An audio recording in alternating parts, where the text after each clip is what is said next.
आप सभी लोगों का हमारी शमास गार्डनिंग में बहुत बहुत स्वागत है।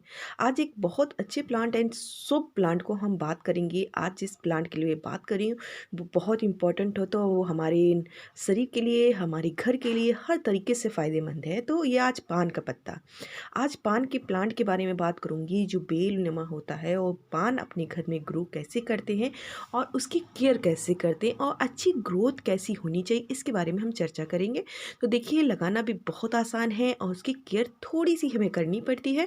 ये बिल्कुल मनी प्लांट की तरह होता है, मगर मनी प्लांट को भी धूप बहुत पसंद नहीं होती है, इसी इसको भी नहीं पसंद होती है, तेज़ हवाएं इसको ज़्यादा नहीं पसंद है, तेज़ सर्दी नहीं पसंद है। तो ऐसी नॉर्मल जैसे कि मौसम होना चाहिए इसके लिए कि हम इस प्लांट को शेड में रखते हैं। इस प्लांट को अगर आप इंडोर रख रहे हैं तो ऐसी जगह रखिए जहाँ हवा का आवागमन होता रहे और सनलाइट भी लगे तो छन के लगे। डायरेक्ट सनलाइट से बचाइएगा इस प्लांट को, और इसके बारे में हम कैसे कैसी केयर है वो सब बताएंगे। तो देखिए, पान लगाना बहुत शुभ माना जाता है और हर घर में होना ज़रूरी होता है कि लकी प्लांट है, इसको हर शुभ कामों में इसका बहुत उपयोग है। तो हम इस प्लांट को नर्सरी से लेके आए, नर्सरी से लेके हमने इसकी केयर की तो हमारा ग्रोथ बहुत अच्छा हो रहा है। और इस प्लांट को किस तरह से लगाना ये भी बताऊंगी। और हम हमारे यहाँ ये प्लांट थोड़ा सा महंगा मिलता है, कॉस्टली मिलता है, हमारे यहाँ 400 रुपीज़ में मिलता है। ग्रोथ के हिसाब से अगर ग्रोथ अगर ज़्यादा अच्छी नहीं है, छोटा सा प्लांट है, तो 100 रुपीज़ की 200 रुपीज़ की रेंज में मिल जाता है। तो देखिए, इसकी ग्रोथ भी आपको बहुत अच्छी लगी और इसकी लीव्स भी जो बहुत ज़्यादा खाने में यूज होती हैं, लीव्स इसकी बहुत ज़्यादा। तो कोशिश यही करूँगी आपको जानकारी दूँ। तो मैंने तरीका बताया है कि इसको आपको शेड में रखना है, चाहे विंटर हो, चाहे रेनी सीज़न हो, चाहे आप समर रखें। तो इसे इसे शेड में रखिए, नेट के नीचे रखिए, या घर में रख रहे हैं तो ऐसी जगह रखिए जहाँ हवा आनी चाहिए।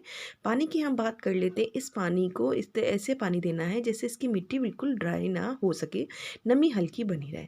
नॉर्मल मिट्टी जो हम अपने गार्डन के लिए बनाते हैं उसमें ऐसे सर्वाइव करा सकते हैं, जैसे कि 40% गार्डन मिट्टी ले लीजिए, 20% रिवर सैंड ऐड कर लीजिए और 30% कंपोस्ट खाद, उसमें नीम खली और राख, ये सब मिक्स करके इसको लगा लीजिए। कम से कम आप 10 इंच के पॉट में या 5 इंच के पॉट में, छोटा प्लांट है तो 5 इंच के पॉट में, बड़ा हो रहा है तो उसको 10 इंच के प्लांट में शिफ्ट कर सकते हैं।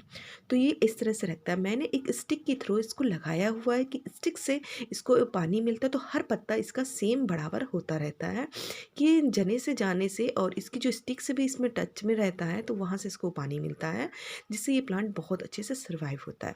अब हम बात कर लेते हैं, इस प्लांट को हम कटिंग के लगाते हैं, कैसे लगाते हैं ये भी बताऊंगी।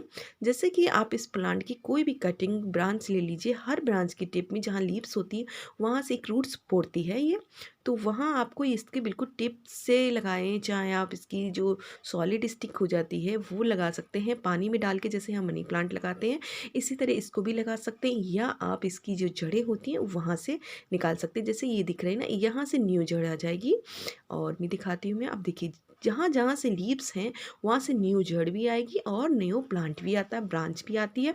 तो इस जगह से आप कट करके यहाँ से इस तरह से ये जड़ें दिख रही हैं आपको, यहाँ से कट करके इतनी इतनी एरिया से, ज़्यादा लंबा नहीं लेना है, ऊपर की और ये बीच के जो पोर्शन है इसको मिट्टी में दबा देना है आपको। तो वहाँ से न्यू ब्रांच इस तरह से देख रहे हैं ना आप, जैसे कि हमने वहाँ से और इधर से दोनों साइड से निकाल दिया तो न्यू ब्रांच, ये नई ब्रांच दिख रही ना आपको। ये थोड़ा बहुत इंपॉर्टेंट बातें हैं। तो ये ब्रांच आपको न्यू मिलेगी, यहाँ से आपका नया प्लांट जनरेट हो जाएगा और बहुत अच्छे से ग्रोथ होगी इसकी। तो जब भी इस प्लांट को लगाएं, शेड में रखें, और देख रहे हैं ना बिल्कुल इस तरह से आपको यहाँ से कट कर देना है, ऊपर से लेना है और नीचे से इतना ये भाग आपको मिट्टी में दबा देना है, जिससे ये प्लांट अच्छे से सर्वाइव वहाँ से करेगा, नई जान आ जाएगी और बहुत अच्छे से ग्रोथ होगी इसकी। तो ये जो मैंने बहुत इंपॉर्टेंट बातें हैं, इसलिए कि प्लांट बहुत महंगा आता, आपके फ्रेंड के यहाँ, किसी रिलेटिव के यहाँ इतनी सी ब्रांच आपको मिल जाए तो आपका न्यू प्लांट, बेबी प्लांट तैयार हो जाएगा। 1 डेढ़ महीने के अंदर बहुत अच्छी ग्रोथ हो जाएगी और बहुत अच्छे से सर्वाइव भी करेगा। आप ऐसे भी ब्रांच चलने से देखिए, न्यू है, देखिए यहाँ से नई ब्रांचेस आ जाएगी। तो ये तरीका है हमें पान के पत्ते को लगाने का। तो देखो, मैंने आपको तरीका बता दिया है, लगाने का भी तरीका बता दिया है, और स्टिक लगा के अगर इस प्लांट को लगाएंगे जाएँगे जो कोई दिक्कत नहीं होगी। आप बात कर लेते हैं इसको फर्टिलाइज़र कैसा देना है, तो फर्टिलाइज़र ऑर्गेनिक दीजिएगा, नेचुरल दीजिएगा और केमिकल मत दीजिएगा कि हम इसको हार्वेस्ट करके खुद भी खा सकते हैं। तो ऐसी जगह आपको नेचुरल चीज़ का यूज़ करना चाहिए। तो नेचुरल चीज़ में आप काऊ डंग ऐड कर सकते हैं, हर महीने भर में 1 बार या 1 मुट्ठी दे दीजिए, या लिक्विड फर्टिलाइज़र जो आता है नीम खली मस्टर्ड की खाद लिक्विड फर्टिलाइज़र बनाते हैं, या 20 दिन में 1 बार दे दीजिए। तो बहुत अच्छी ग्रोथ भी होगी, बहुत अच्छी लीव्स भी होगी, जिससे आपका प्लांट बहुत अच्छे से सर्वाइव करेगा। शेड का बहुत ज़्यादा ख्याल रखिएगा कि एकदम बिल्कुल कमरे में मत रख दीजिएगा, या बिल्कुल हवा जहाँ नहीं आ रही वहाँ मत रखिएगा। इसको थोड़ी सी बाहर की हवा भी बहुत ज़रूरी है, थोड़ी सी सनलाइट भी ज़रूरी है। ज़्यादा सनलाइट और ज़्यादा हवादार इसको पसंद नहीं है। चलिए, मैंने आपको जानकारी दी, इसके अकॉर्डिंग और भी कोई जानकारी लेना चाहते हैं तो हमारे वीडियो पे कमेंट्स कर सकते हैं। वीडियो अगर आपको पसंद आए तो लाइक कीजिए, सब्सक्राइब कीजिए और बेल बटन दबाना ज़रूर याद रखिए, जिससे मेरी वीडियो की नोटिफिकेशन आपको मिल सके। Thank for watching my video.